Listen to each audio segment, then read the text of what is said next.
Hi mummy. Hi అమ్మా. Mummy అనకు, అమ్మ అని పిలు. ఎందుకంటే అమ్మ అని పిలవని అడుగుతున్నారు కదా కామెంట్స్లలో. సరే హాయ్ అమ్మా. హాయ్ అమ్మా. ఏమైందమ్మా మరి వీడియోస్ చేయడం మొత్తం టోటల్గా ఆపేసినావు? తీస్తున్నా కానీ ఎవరు చూడట్లేదు, సబ్స్క్రైబ్ చేసుకోవట్లేదు. అందుకని ఇంట్రెస్ట్ చేయడము.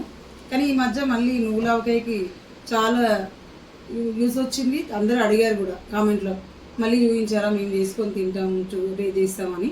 అందుకని మళ్ళీ చేస్తున్నాను. ఇప్పుడు ఏం చూపిస్తున్నావు అమ్మా మరి? నువ్వులావకాయ అమ్మ, 1 kg మామిడికాయ ఎముకలు. ఇవి మామిడికాయలు కడిగి కట్ చేసి పెట్టడం. 1/2 kg నువ్వులు, ఈ గ్లాస్తో గ్లాస్ అయినాయి ఇవి 1/2 కిలో. 100 grams అల్లం వెల్లిగడ్డ పేస్టు, 1 teaspoon జీలకర్ర, 1 teaspoon మెంతులు.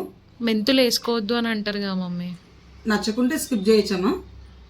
ఎల్లిపాయలు ఒక 2 గడ్డలు, ఒక teaspoon పసుపు, ఒక 50 grams ఆవాలు, 100 grams ఉప్పు, ఒక 250 grams ఆయిల్.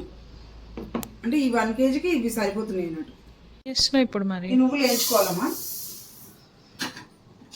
మీడియం ఫ్లేమ్లో పెట్టేసి కొంచెం లైట్గా వేయించుకోవాలి. మరీ మాడేటట్టు కాకుండా చిటపట అంటట్టు వేయించుకోవాలి. వేగిపోయినాయి, ఇవి తీద్దాము.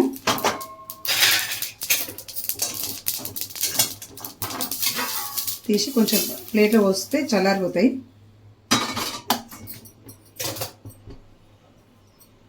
మెంతులు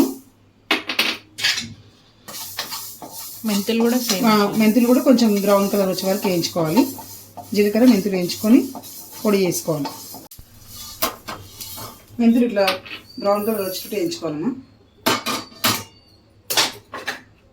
జీలకర్ర వేయించుకోవాలి. జీలకర్ర అయిపోయిందమ్మా. జీలకర్ర మెంతులు ఒకే దగ్గర వేసి పొడి చేసుకోవచ్చు. కొంచెం చల్లారినాక మిక్సీకి వేసి పొడి చేద్దాము. వేయించి చల్లారినాక పొడి చేసినాము. నువ్వు పొడి, ఆవాల పొడి, జీలకర్ర మెంతులు ఒక దగ్గర పొడి చేసిన, జీలకర్ర మెంతుల పొడి, సాల్ట్, వెల్లిపాయలు, పసుపు, కొన్ని మెంతులు ఇష్టం లేకుంటే స్కిప్ చేసుకోవచ్చండి. ఎందుకంటే ఇవి నానినాక తింటూ ఉంటే బాగుంటాయి. కొందరికి నచ్చపోయి ఉండొచ్చు, నచ్చకపోతే స్కిప్ చేయొచ్చు. ఇందులో కారం వేయొద్దా మమ్మీ? ఇందులో కారం వేయరమ్మా. నువ్వులు ఆవకాయ అంటే ఆవాలతోనే టేస్ట్ ఉంటుంది, కారం ఘాటుగా ఉంటుంది. కొందరు అడిగిన ఇందులో కారం వేయరా అని. వేయరు ఇందులో కారము. ఫస్ట్ వీడియోలో ఒకరు చెప్పారు ఉప్పు వేయలేదని. మళ్ళీ ఒకసారి చూడండి వీడియో. ఉప్పు సాల్ట్ వేసాను అందులో. ముక్కలకు పట్టే వరకు ఇలా కలుపుకోవాలమ్మా. ఇలా కలిపినాక పోపు చేసుకుందాం. ఇది ఇలా నుంచేసి ఏం చేస్తున్నావు ఇప్పుడు? పోపు చేస్తున్నాం. ఆయిల్ పోస్తున్నాం. ఆయిల్ పొయ్యి మీద పెట్టేసి వేడి కాగానే కొంచెం జీలకర్ర ఆవాలు వేసేసి పూర్తిగా చల్లారినాక అల్లం వెల్లిగడ్డ పేస్ట్ కలిపి పోపు కలుపుకోవడమే. ఆయిల్ వేడైందమ్మా, ఆఫ్ చేద్దాము. ఆఫ్ చేసి ఆవాలు, జీలకర్ర ఈ వేడికే చిటపట అనేస్తాయి అవి, లేదంటే మాడిపోతాయి. కొంచెం చల్లారిందమ్మా. గోరువెచ్చగా ఉండగా అల్లం వెల్లిగడ్డ పేస్ట్ వేసేసాలి. వేసినాక ఇది మొత్తం చల్లారినాక అందులో కలుపుకోవాలి. చల్లగా అయిపోయిందమ్మా ఆయిల్. ఇప్పుడు కలిపేద్దాం.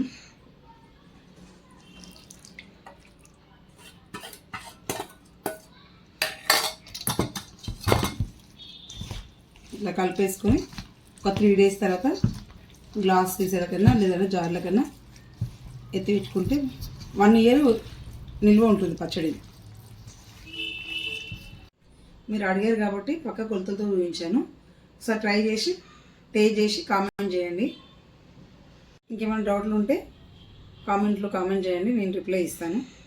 ఒకసారి ట్రై చేసి టేస్ట్ చేయండి.